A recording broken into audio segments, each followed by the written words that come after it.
मेरा दावा है कि वहाँ फर्जी वोट वोटर लिस्ट में बढ़ाए गए थे और उन सरकारों में नियुक्ति होती थी, हल्ला मच जाता था कि फला मंत्री के यहाँ काउंटर खुला है दिया जाए। कभी किसी की सरकार में इतना रोजगार बेरोजगारों को नहीं मिला था। सरकारी नौकरी भी इतनी नहीं दी गई थी। नमस्कार, मैं हूं राजन अनुजा और आप देख रहे हैं RA24 न्यूज। साथियों, मेरी मौजूदगी इस समय जनपद गाजीपुर में है और जनपद गाजीपुर में मेरे साथ हैं बीजेपी के फायर ब्रांड नेता अरुण सिंह जी, सामाजिक कार्यकर्ता भी हैं और पूर्व जिला सहकारी बैंक के चेयरमैन भी रह चुके हैं। आज ये किसी परिचय के मोहताज नहीं हैं। गाजीपुर जनपद में बीजेपी के लिए और बीजेपी का पक्ष भी रखते हैं। सरकार इनकी है, इनसे तीखा और कड़वा सवाल होगा। तमाम गाजीपुर कितना विकास हुआ, गाजीपुर कितना बदला, विपक्ष जिस प्रकार से आरोप लगा रहा है, उन तमाम विषयों पर हम चर्चा करेंगे। लेकिन पहले तो सर आपका स्वागत है। आपका भी और आपके चैनल में आपका सबका स्वागत है। बहुत बहुत आपको धन्यवाद। सर, जिस प्रकार से देखा जाए SIR को लेकर के बंगाल से चाहे बिहार जो चुनाव में बिहार में चुनाव हुआ, लोग बता रहे थे वोट चोर गद्दी छोड़ का नारा लगा रहे थे। बंगाल में भी वही, अब यहाँ पर यूपी में अखिलेश यादव भी कह रहे हैं SIR के बहाने जो है हमारे वोट काटे जा रहे हैं और बीजेपी जो है फर्जी लोगों का नाम जोड़ रही है। क्या कहेंगे इस पे? ये सरासर गलत है। कोई भी पार्टी जब चुनाव हारती है तो अपने को कमज़ोर महसूस करती है तो कोई न कोई शगुफा खोज डालती है। अगर बिहार में वोट चोरी हुआ होता, इतना बड़ा कृत्य अगर वहाँ हुआ होता तो चुनाव में अभी रामगढ़ सीट से अशोक सिंह जी चुनाव लड़ रहे थे भाजपा से, हम लोग भी प्रचार में गए थे। मात्र 30 वोट से वो चुनाव हार गए हैं। तो वोट चोरी करने वाला 30 वोट से अपने कैंडिडेट को हरवा देगा, वो जबरदस्ती जिता लेता। तो ये उनके मुंह पर तमाचा है। दूसरी बात यह है कि वोट जहां भी कम हुआ है, मेरा दावा है कि वहां फर्जी वोट वोटर लिस्ट में बढ़ाए गए थे। जिनके पास आधार कार्ड नहीं है, जिनके पास कोई प्रमाण नहीं है, तो चुनाव आयोग कैसे किसी को मतदाता बना देगी? मतदाता बनने के लिए कुछ नियम है, रूल्स हैं, कानून हैं, उनको हमें फिलअप करना पड़ेगा और अगर हम नहीं कर पाएंगे तो नहीं बन सकते हैं। कुछ लोग ऐसे भी हैं जो सब कुछ रहते हुए भी उनका नाम नहीं है, ये भी बात सही है। जैसे बीच में एक दिन जोगी जी भी बोले थे कि 4 लाख कितना वोट जो है कटा है, तो वो भी सही है। और क्यों सही है? क्योंकि उसके लिए मतदाता खुद जिम्मेदार है। हमारे पास सारा प्रमाण है और हम नहीं गए, SIR का फॉर्म नहीं भरे, तो हम कहाँ से मतदाता बनेंगे? अब तो हर काम के लिए दावेदारी रखना जरूरी है, जिम्मेदारी उठाना जरूरी है। बहुत जगह मैं अपने यूपी में देखा, अपनी विधानसभा में देखा। मैं 3 बार भारतीय जनता पार्टी से विधानसभा का चुनाव लड़ा हूँ। 2 बार जमानिया विधानसभा और 1 बार सदर विधानसभा, और मैं बहुत कम मतों से पीछे रहा।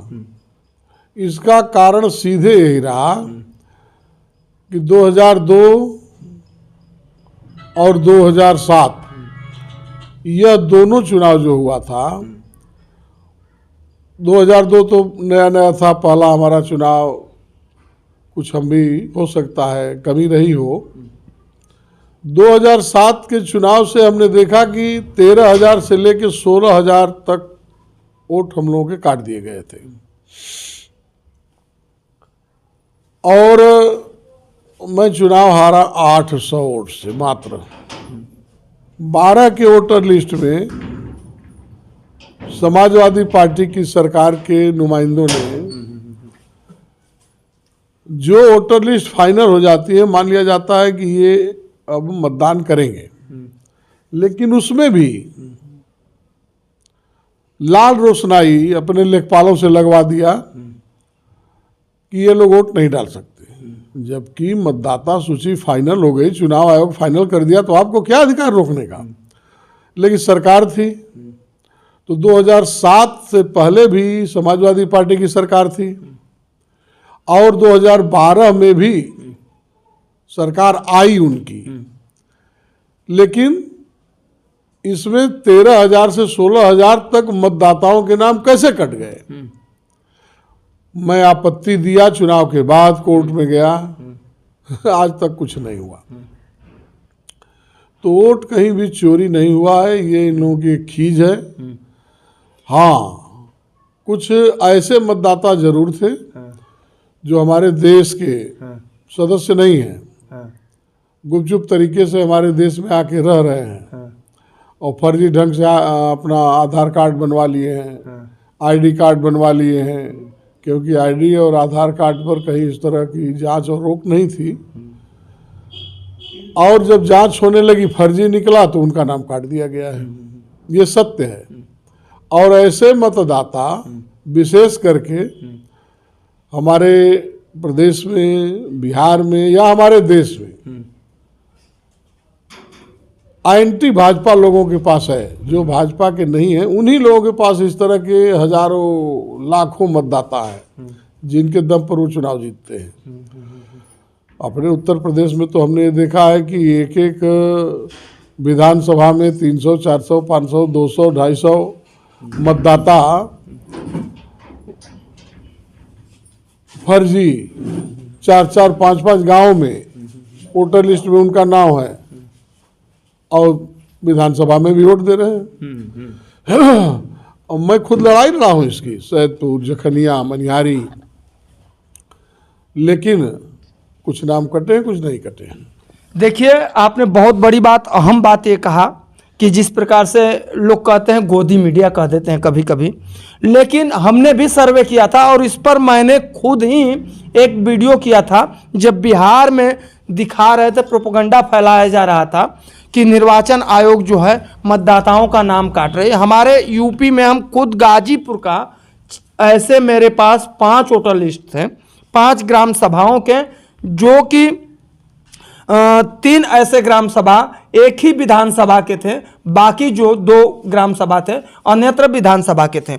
उसमें वो 5 वोटर लिस्ट में वो व्यक्ति का 5 जगह पर नाम था। और इस तरह से हमने खुद ही कहा था कि यूपी में पंचायत चुनाव से पहले एसआईआर जिस प्रकार से बिहार में लागू हुआ है, तो ये विपक्ष का जिस प्रकार से प्रोपेगेंडा फैला रही है, तो आपने सही कहा, कहीं इसमें पेटगड़ी नहीं होनी चाहिए। निर्वाचन आयोग जो है सही तरीके से काम कर रहा है। लेकिन सर, देखा जाए, लोग बता रहे हैं कि आपकी सरकार जो है जातिवाद की राजनीति कर रही है, भेदभाव की राजनीति कर रही है, यहाँ पर रोजगार किसी को दिया नहीं जा रहा है। इस तरह से लोग कह रहे हैं कि सिर्फ जातिवाद पर ये सरकार है। क्या कहेंगे इस पे आप?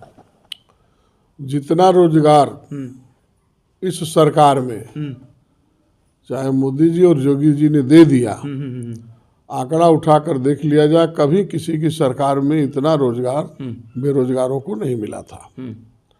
सरकारी नौकरी भी इतनी नहीं दी गई थी, और केवल इसलिए नहीं पता चल सका कि नौकरियां बांटते गए, योगी जी किसी की सिफारिश नहीं सुने, एमपी एमएलए मंत्री कोई फर्जी नियुक्ति नहीं करा पाए, इसलिए हल्ला नहीं हुआ।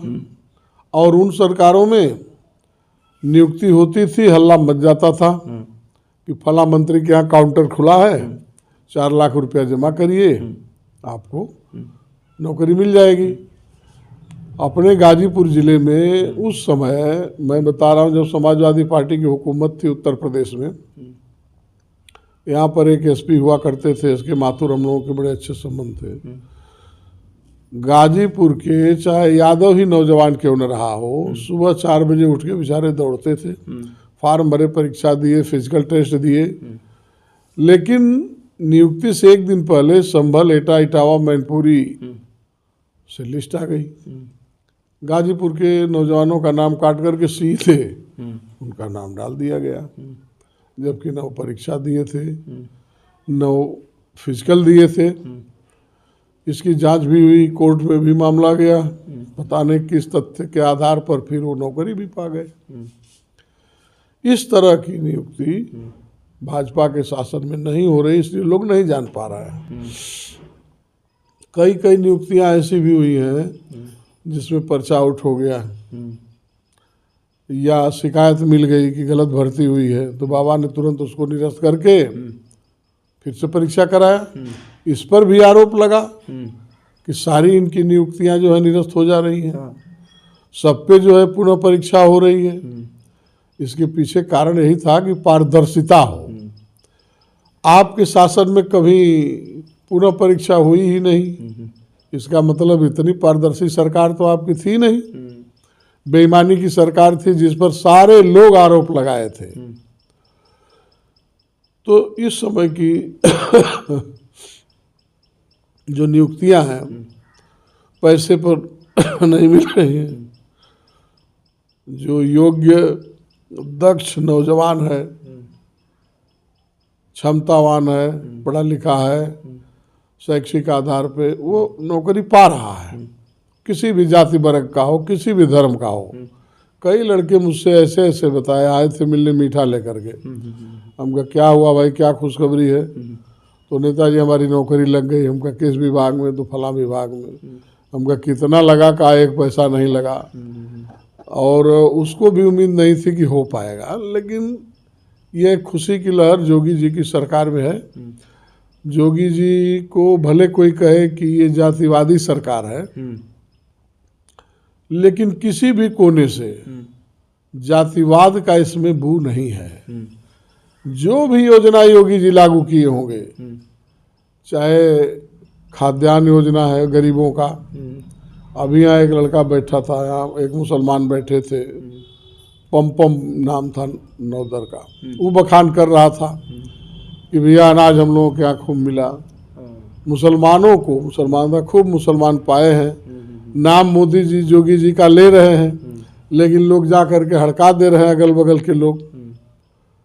तो नाम तो ले ही रहे हैं, फायदा उठा ही रहे हैं, सारी योजना मिल ही रही है, तो सरकार ऐसी ही तो होनी चाहिए, चाहे किसी की भी सरकार हो।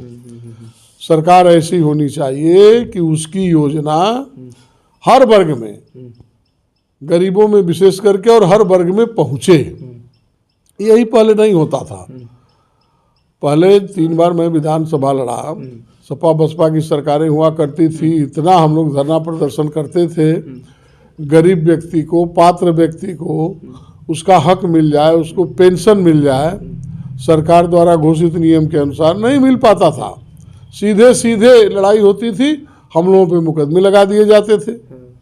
लेकिन अब ऐसी बात नहीं है। ये बात आपने सही कहा। जब जैसे कोटेदारों के बारे में, राशन के बारे में आपने कहा, तो ये तो सत्य है। देखा जाए इससे पहले जो भी सरकार थी, जो गरीब जाते थे उनको राशन नहीं मिलता था, कोटेदार उनका डब्बा तेल से लेकर के सीधे गाली देकर के भगा देता था। ये करीब करीब 90 से 95% ये तो होता ही था, ये सही है। चलिए, आप गाजीपुर से हैं, और गाजीपुर में जो कहा जाता है विकास की खूब गंगा बह रही है, क्या हुआ है? और यहाँ के जो वर्तमान के सांसद हैं खूब कटाक्ष लतीफ़ा भी छोड़ रहे हैं उस पर। कितना गाजीपुर बदला है, क्या हुआ है? क्या बीजेपी में कोई उस तरह से दिखाई दे रहा है आपको? देखिए, बात सही है। जो गाजीपुर के सांसद हैं अनाप शनाप बातें करते हैं, उल्टी सीधी बातें करते हैं, मनोज सिन्हा के बारे में करते हैं, भाजपा के बारे में करते हैं, जोगी जी के बारे में करते हैं।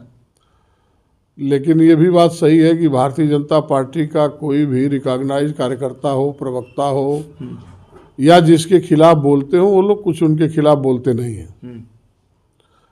इसलिए और उनका मन बढ़ जाता है और बोलते चले जाते हैं। जबकि जितना उनके रोआ में छेद है, सुपवा हंसे हंसे चलनिया जकरे 72 छेद। वो व्यक्ति क्या बोलेगा जिसका रोआ रोआ पाप से भरा है? वह जब बोलते हैं तो हमको अच्छा नहीं लगता है, लेकिन कोई जवाब देने वाला नहीं है, क्योंकि जिसके खिलाफ वो बोल रहे हैं उनको जवाब देना चाहिए ना। वो तो सीधे, मैं उनका आज ही एक वीडियो देख रहा था, वो सीधे सीधे कह रहे थे, विकास पुरुष की बात कर रहे थे कि गाजीपुर में विकास पुरुष का ढिढोरा पीटा जाता है, और उस विकास पुरुष ने गाजीपुर का कितना विकास किया है, कोई 2-4 गिना करके दिखा दे। ये गाजीपुर जो मऊ दिलदार नगर जो रेलखंड था वो भी ठंडे बस्ते में चला गया। तो इस तरह से कह रहे थे कि बीजेपी वाले जो है ना, सिर्फ उसी तरह से झुट्ठों की पार्टी है, लालीपाप देती है। देखिए, उनका कुछ कहना गलत है, कुछ कहना सही है। जो विकास पुरुष कहे जाते हैं हमारे जिले में तो ऐसा नहीं है, काम तो उन्होंने ऐतिहासिक किया है। जो रेलवे का काम है, लौह पदगामिनी का काम, जो ताड़ी घाट से होकर के जो रेलवे गई है, यह पत्थर पर दूब जमाने जैसा काम था, लेकिन उसको मोदी जी ने किया। मोदी जी आए थे यहाँ भाषण देने चुनाव में उनके, तो उन्होंने किया, मोदी जी की सरकार बनी तब हुआ। सांसद ये बने थे, वकालत इन्होंने अच्छी की थी, पहल इन्होंने अच्छी की थी, प्रयास इन्होंने अच्छा किया था, नहीं तो इसके पहले भी सांसद हुए थे, कहाँ बनवा पाए थे। लेकिन मोदी जी की सरकार बन गई, इसलिए इनका प्रयास सफल रहा। ये सराहनीय कार्य है, ये प्रशंसनीय कार्य है, इसमें कहीं कोई दुविधा नहीं है। लेकिन हम लोग राजनीतिक व्यक्ति हैं, जिले का चारों कोना उठाकर देखते हैं तो एज ए सांसद कोई इनका ऐसा काम नहीं दिखाई देता जिसको हम लोग जनता के बीच में ढिढोरा बना के पीट सके। अब गए थे करंडा क्षेत्र में, ये वहाँ के बिंद समाज के हैं, वहाँ चुनाव में वोट मांगने तो लोग कहे कि कोनो विकास न भैल, कोनो काम न भैल, हमन का वोट दहल जा। तो कहना जाके रेलवे देख ला, कहे थे ना, तो वहाँ के बिंद समाज के लोग कहे कि हमारे रेलवे पे जाके रहल जाई। सही बात। हमरे क्षेत्र का, हमरे इलाका का कोनो विकास चाहिए ना। गांव की जो मूलभूत सही है, ये हम नहीं देखे कि एज ए एमपी हमारे जिले में कोई ऐसा विकास हुआ जिसको हम लोग आज उनके रेलवे पुल की बात को धार के कह रहे हैं। वो भी कह सकते थे, ऐसा कुछ दिखाई नहीं दे रहा है, इसमें कोई दो राय नहीं है। लेकिन साथ ही 5 बार कोई विधायक रहा हो, 7 बार विधायक रहा हो, 3 बार सांसद हो गया, ऐसा कौन सा काम गाजीपुर जनपद में इस सांसद ने किया है जिसको जनता कहे कि हाँ हमारे जनपद का विकास है। कोई एक विकास उन्मुखी कार्य एज ए सांसद, as a MP Afzal Ansari बता दें, मेरा चैलेंज है, खुला मंच लगा करके बहस कर ले। बल्कि रिकॉर्ड है समाजवादी पार्टी के 2 विधायक दिलदार नगर से और मोहम्मदाबाद से 5-5 बार रहे। उस समय जांच होती थी, रविंद्र त्रिपाठी डीएम थे, राजन शुक्ला डीएम थे, जांच कराते थे। एक ही सड़क पर 5-5 बार पेमेंट उतारा गया था। यही विकास हुआ है। और कोई विकास दिखा दो, भ्रष्टाचार का विकास केवल हुआ, ऑन रिकॉर्डेड है। हाँ। ये कोई किसी के कहने की बात, ऑन रिकॉर्डेड है। हाँ।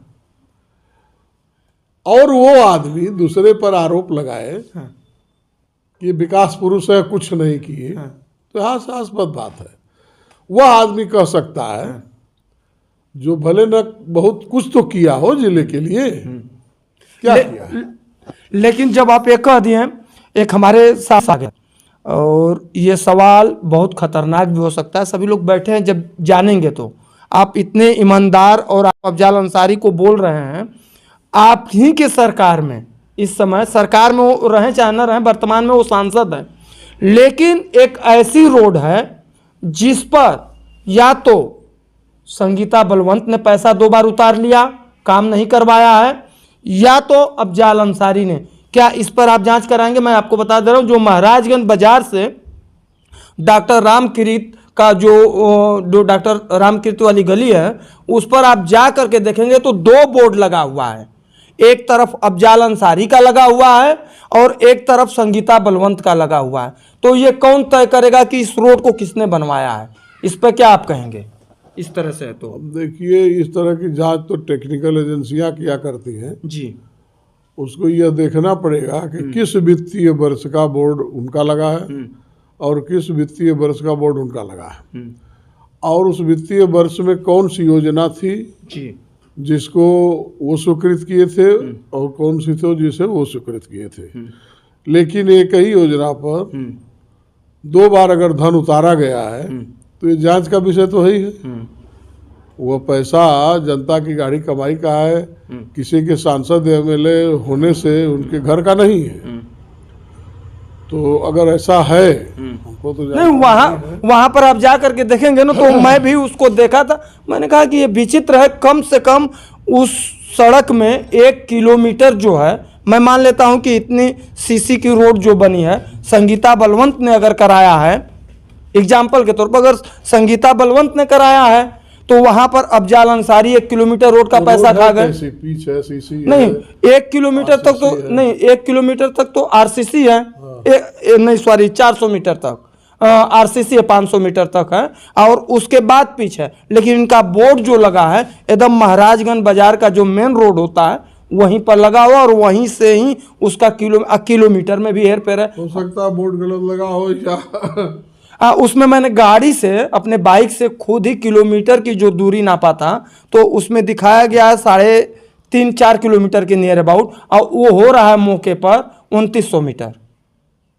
हाँ, तो जांच का विषय है। हाँ, इस तरह से था। मैंने कहा ये विचित्र बात है। चलिए, जैसे मान लीजिए अफजाल अंसारी पर हो रहा है, इस समय लग रहा है कि वो सनातन प्रेमी हो गए हैं।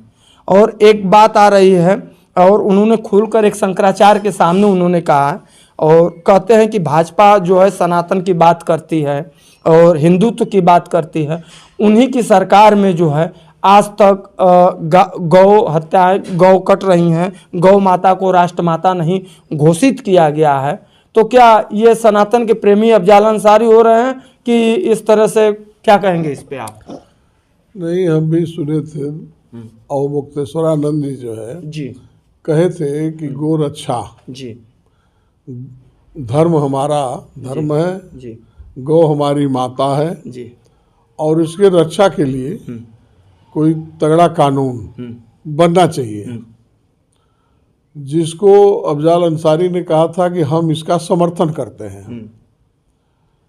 लेकिन भाजपा इसको लागू नहीं कर पाएगी, इसलिए हम समर्थन करते हैं। क्या उसके पहले भी भाजपा के अलावा जब सरकारें थी उत्तर प्रदेश और देश में, तो कभी उन्होंने इस तरह का मुद्दा उठाया था? क्या गौ रक्षा की या गौ हमारी माता है यह मुद्दा नया उठा था? ये तो बहुत पहले से चल रहा है। तो क्या उन्होंने कभी इसके पहले भी इस मुद्दा को उठाने का काम किया था? कतई नहीं। इस समय जानबूझ करके हीरो बनने के लिए उन्होंने यह मुद्दा उठाया, जबकि यह मुद्दा चाहे विश्व हिंदू परिषद हो, चाहे हमारे धार्मिक संगठनों के लोग हों, सब लोग शुरू से उठाए हैं, चाहते भी हैं। और कभी समय आएगा जब इस पर कठोर नियम बनेगा, उस समय देखा जाएगा कि ये कितना सनातनी है और कितना गौरक्षा धर्म के पालक हैं। यह केवल ड्रामा कर रहे हैं। ये अपने गिरेबान में झांके कि लोग गौ माता के साथ क्या करते हैं और क्या उस धर्म के लोग, उस पार्टी के लोग इनको इनकी बात पे खड़ा होने देंगे? कतई नहीं। यह ड्रामा है इनका। लेकिन ड्रामा है चाहे जो भी चीज़ है सर, क्या आपको लगता है ये बात अगर वो कह रहे हैं, दावे के साथ कह रहे हैं, क्या हम गौ हमारी राष्ट्रमाता होनी चाहिए कि नहीं होनी चाहिए, और गौ हत्या बंद होना चाहिए कि नहीं होना चाहिए? आखिर में वो ड्रामा तो कर ही रहे हैं। और जिस प्रकार से शंकराचार्य का जो मिशन है कि गौ को हमारे हमारी राष्ट्रमाता घोषित किया जाए, उस पर आप क्या कहेंगे? क्योंकि देखिए इस सरकार में कोई बोल नहीं रहा है, चाहे जो भी सत्ता पक्ष के ही लोग हैं तो खुल करके बोल नहीं रहे हैं, इस पे आप बताइए। नहीं नहीं, एकदम होनी चाहिए, गौ माता की रक्षा होनी चाहिए। और आज से नहीं, बचपन से हम लोग सुनते चले आ रहे हैं, और हम लोगों के भी रोम रोम में, जर्रे जर्रे में गाय को माँ कहने का एक बहुत बड़ा विश्वास है, भरोसा है। हम लोग छोट पर से ही गौ माता कहते हैं। हिंदू संस्कार के लोग तो ऐसे हैं, बिल्ली को भी मौसी कहते हैं, कुत्ते को भी मामा कहते हैं, कौआ को भी मामा कहते हैं। क्या ये उनके धर्म में है? सांसद जी अपने धर्म की बात बताएंगे? यह केवल सनातनी, हिंदू सनातनी धर्म में ही ये सब है। तो हम तो हमेशा चाहेंगे कि गौ माता को राष्ट्रीय माता घोषित करने का काम होना चाहिए। चलिए, आपने बहुत सारी बातों को बेबाकी के साथ रखा है सर, लेकिन एक तीखा और लास्ट सवाल आपसे हम करेंगे, क्योंकि आपकी सरकार है और आपकी सरकार में लोग कहते हैं बाबा बुलडोजर की सरकार है, यहाँ पर निष्पक्ष काम होता है, गुंडों की जो जगह होती है जेल के अंदर होती हैं, लेकिन इसी में एक मंत्री हैं, आप कहेंगे चाहे न कहेंगे लेकिन हम तो कहेंगे, एक मंत्री हैं जिनको लोग बोलते हैं पियर का चच्चा के नाम से लोग बोलते हैं। इस समय वो काफियों सुर्खियों में हैं और उनके लड़के को VIP सुविधा मिला हुआ है, स्कार्ट भी मिला हुआ है। वो खुलेआम पत्रकारों को धमकी भी दे रहा है और इस तरह से केस करने के लिए। वहीं कभी जो चच्चा हैं महाराज जी को कहा करते थे, जब समाजवादी पार्टी में वो गठबंधन अखिलेश यादव से किया था, तो उन्होंने कहे थे महाराज जी को कि इनको हम ऐसे जगह पर भेजेंगे जहां पर भीख मांगने की ट्रेनिंग दिया जाएगा। और इस तरह से अनर्गल बयानबाजी करते रहते हैं। अभी उनके लड़के को VIP सुविधा मिल गया है, ना वो कोई पद पर है ना कोई कुछ है, इस तरह से क्या कहेंगे इस पर? हाँ, VIP सुरक्षा मिली हुई है, लेकिन ये हम कैसे कह सकते हैं कि बिना किसी आदेश के मिला है? ऐसा कोई प्रमाण हम लोगों के पास तो है नहीं। हाँ। और अगर बिना किसी आदेश के मिला है, हाँ। तो ये तो दुरुपयोग है। हाँ। मंत्री जी का दुरुपयोग है, सरकार का दुरुपयोग है। हाँ। और एक सज्जन और लेकर के घूमते हैं यहाँ पर। हाँ। अब आजकल नहीं देख रहे हैं। हाँ। वो भी बहुत बड़ी लंबी चौड़ी सुरक्षा में घूमते थे। हाँ। तो पता नहीं वो भी कोई आदेश था या ऐसे ही केवल बवंडर था। हाँ। तो लोग भौकाल बनाने के लिए अपना यह काम करते हैं, लेकिन पत्रकारों से उलझना और अनाप शनाप बोलना ये गलत है। संस्कार और मर्यादा की बातें होनी चाहिए। चाहे कोई बड़े से बड़ा नेता हो, बड़े से बड़ा पत्रकार हो, बड़े से बड़ा कोई सामाजिक कार्यकर्ता हो, मर्यादा की भाषा हमेशा होनी चाहिए। सबको मर्यादा में रहना चाहिए।